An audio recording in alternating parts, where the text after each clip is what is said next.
Coraline was woken by the mid morning sun full on her face. For a moment,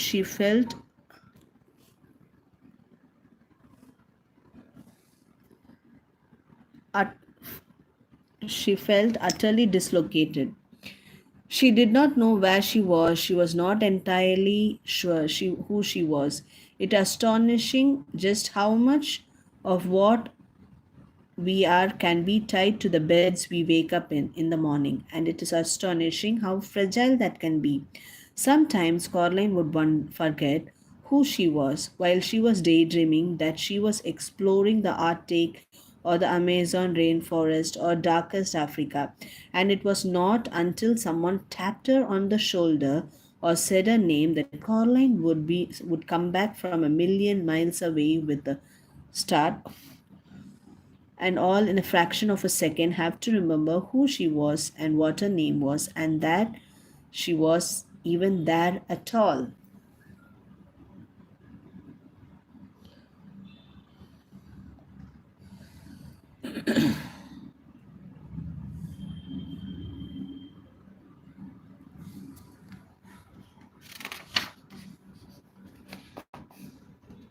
Now, there was sun on her face and she was Caroline Jones. Yes, and then the green pinkness of the room she was in, and the rustling of a large painted paper butterfly as it fluttered and beat its way above the ceiling, told her where she had woken up. She climbed out of the bed. She could not wear her pajamas, dressing gown and slippers during the day. She decided even if it meant wearing the other Caroline's clothes. Was there another Caroline? No, she decided there wasn't. That was just her. There was no proper clothes in the cupboard, though. They were more like dressing up clothes, or, she thought, the kind of clothes she would love to have hanging in her own wardrobe at home. There was raggedy witch costume, a patched scarecrow costume, a future warrior costume with little digital lights on it that glittered and blinked a slinky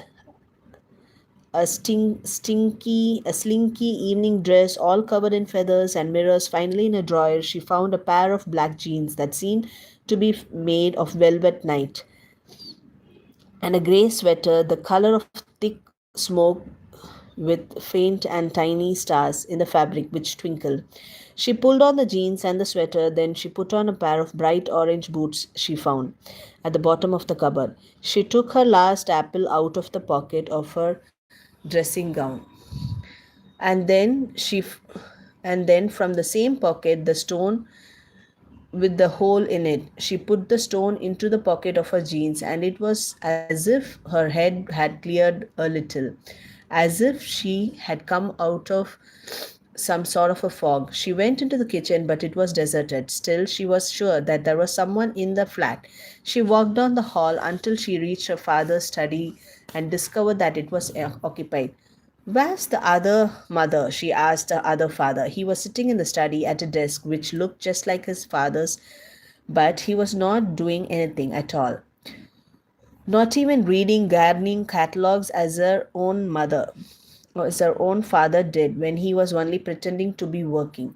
Out, he told her, fixing the doors. There are some vermin problems. He seemed pleased to have somebody to talk to. The rats, you mean? No, the rats are our friends. This is the other kind. Big black fellow with his tail high. The cat, you mean? That's the one, said her other father. He looked less like her little father today. There was something slightly vague about his face, like bread dough that had begun to rise, smoothing out the bumps and cracks and depressions. Really, I mustn't talk to you when she's not here, he said. But don't you worry, she won't be gone often. I shall demonstrate our tender hospitality to you, such that you will not even think about ever going back. He closed his mouth and folded his hand in his lap. So what am I to do now? asked Coraline. The other father pointed to his lips. Silence. If you won't even talk to me, said Coraline, I am going exploring. No point, said the other father. There isn't anywhere but here. This is all she made. The house, the ground, and the people in the house. She made it and she waited. Then he looked embarrassed and he put one finger to his lips again as if he had just said too much. Caroline walked out of his study. She went into the drawing room, over to the old door, and she pulled it, rattled, and shook it. No, it was locked fast, and the other mother had the key. She looked around the room. It was so familiar, that was what made it feel so truly strange.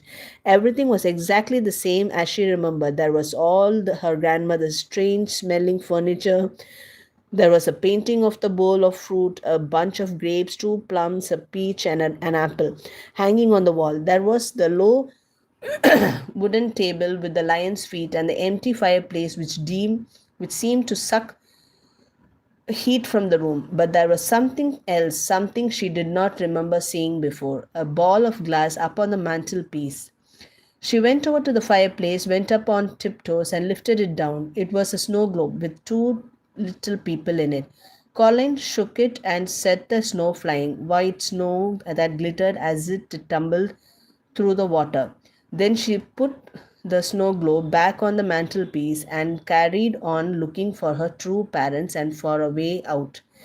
She went out the flat, past the flashing lights door, behind which the other Mrs. Pink and Forcible performed their show forever, and set off into the woods where Caroline came from. Once you were through the patch of trees, you saw nothing but the meadow and the old tennis court. In this place, the woods went on further. The trees became cruder and less trees like the further you went.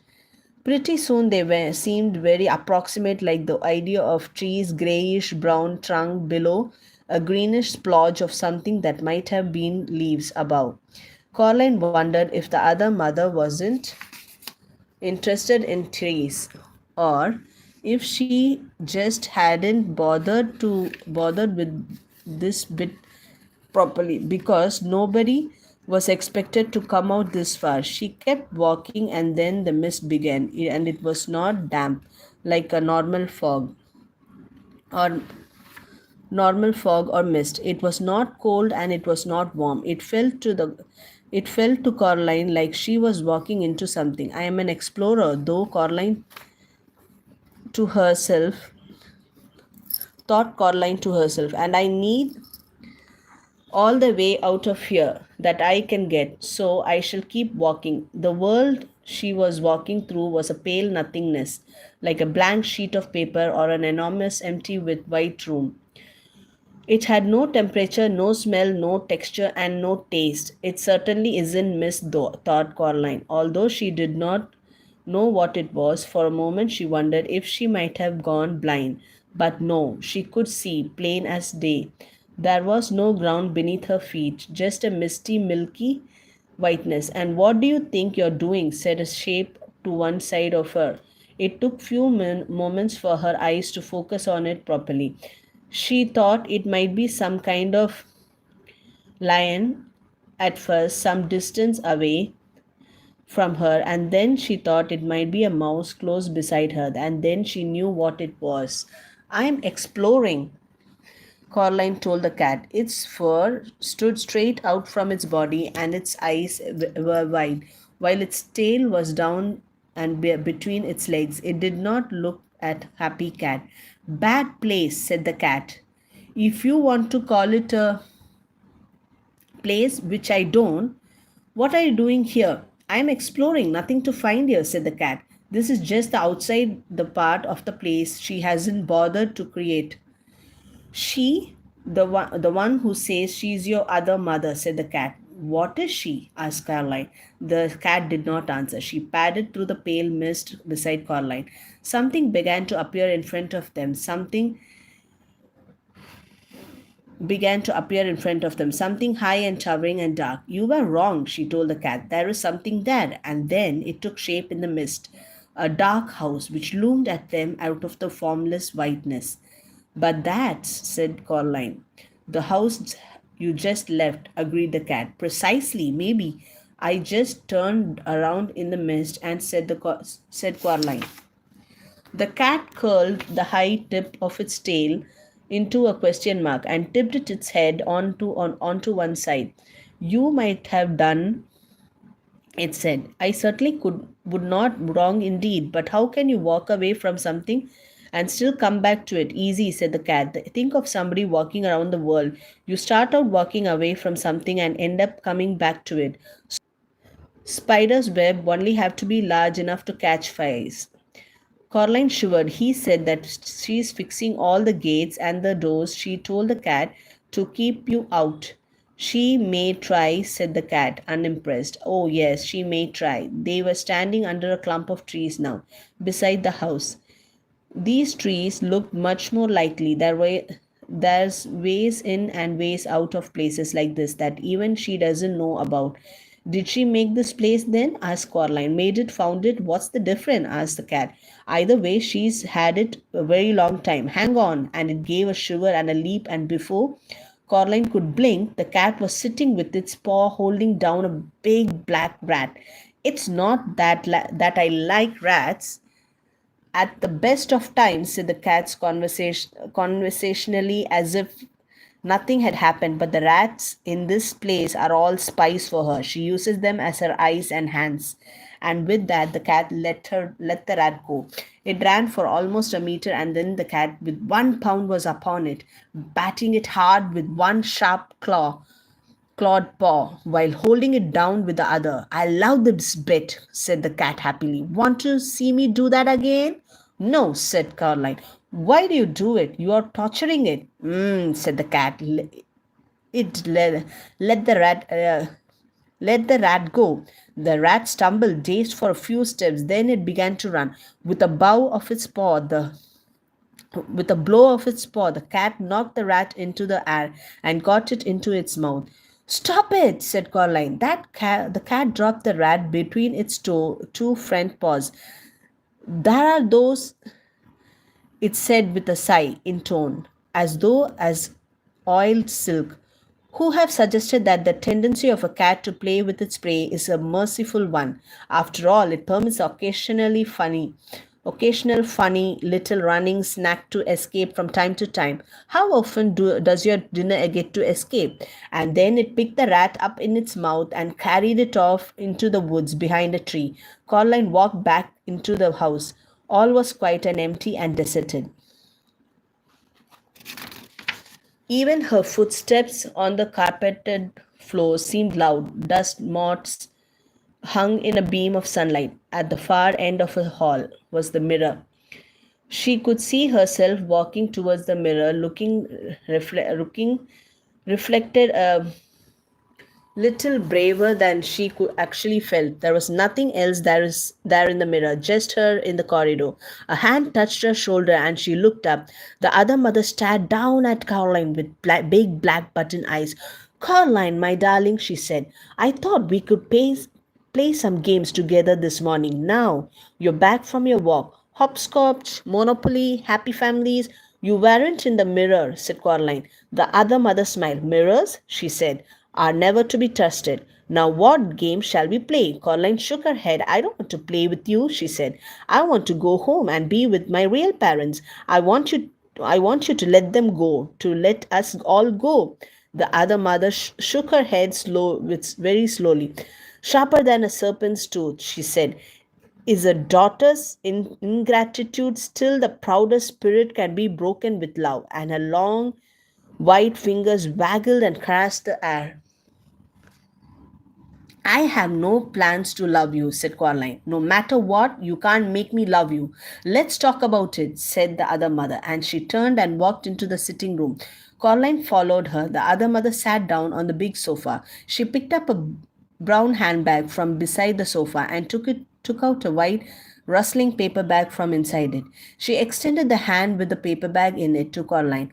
Would you like one? She asked politely. Expecting it to be toffee or butterscotch ball, Caroline looked down. The bag was half filled with large shiny black beetles crawling over each other in their efforts to get out of the bag. No, said Coraline, I don't want one. Suit yourself. And her mother, she carefully picked out a particularly large and black beetle, pulled off its leg, which she dropped neatly into a big glass ashtray on the small table beside the sofa, and popped the beetle into her mouth. She crunched it happily. Yum, she said, and took another. You're sick, said Caroline. Sick and evil and weird. Is that any way to talk to your mother? Her other mother asked, with her mouth full of black beetles. You aren't my mother, said Caroline.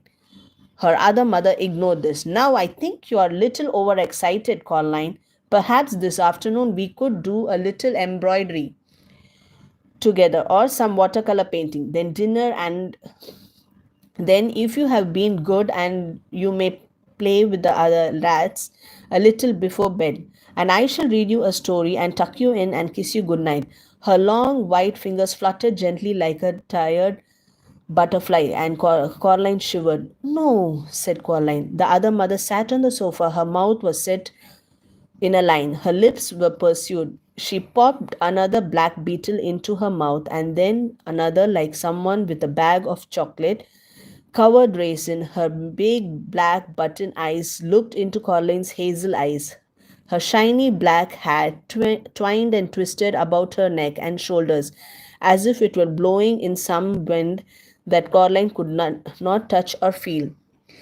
They, they stared at each other for over a minute. Then the other mother said, Manners! She folded the white paper bag carefully so no black beetles could escape, and she placed it back in the shopping bag. Then she stood up and up and up. She seemed taller than Coraline. Remember, she reached into her apron pocket and pulled out first the black door key, which she frowned at and tossed it into her handbag. Then a tiny silver colored key. She held it up triumphantly. There we are, she said.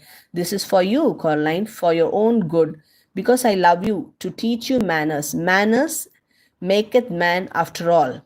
She pulled Caroline back into the hallway and advanced upon the mirror at the end of the hall. Then she pushed the tiny key into the fabric of the mirror and she twisted it. The mirror opened like a door, revealing a dark space behind it. You may come out when you have learned some manners, said the other mother. And when you're ready to be a loving doctor, she picked Caroline up and pushed her into the dim space behind the mirror. A fragment of beetle was sticking to her lower lip, and there was no expression at all in her black button eyes. Then she swung the mirror door closed and left Caroline in darkness. She stole our hearts, and she stole our souls. Chapter 7. Somewhere inside her, Caroline could feel a huge sob welling up, and then she stopped it before it came out. She took a deep breath and let it go. She put out her hands to touch the space in which she was imprisoned. It was the size of a broom cupboard, tall enough to stand in or to sit in, not wide or deep enough to lie down in. One wall was glass, and it felt cold to the touch.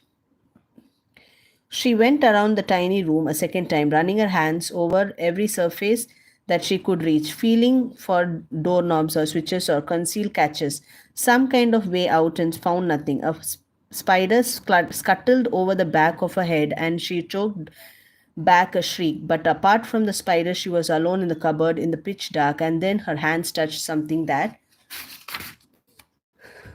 felt for all the world like somebody's cheek and lips, small and cold.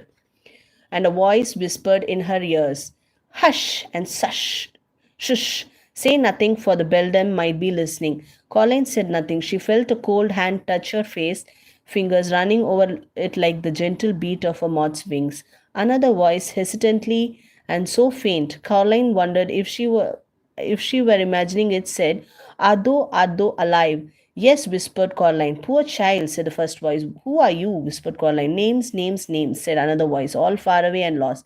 The names are the first thing to go after the breath has gone and the beating of the heart. We keep our memories longer than our names. I still keep pictures in my mind of my governess on some my May morning carrying my hoop and stick and the morning sun behind her and all the tulips bobbing in the breeze, but I have forgotten the names of my governess and of the tulips too. I don't think tulips have names, said Caroline. They are just tulips.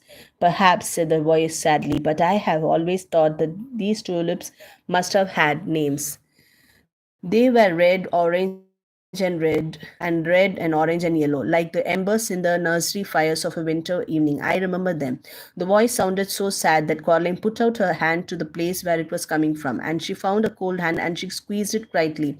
Her eyes were beginning to get used to the darkness. Now Caroline saw or imagined she saw three shapes such as each as faint and pale as moon, and in the daytime sky they were the shapes of children about her own size. The cold hand squeezed her hand back. They thank you, said the voice.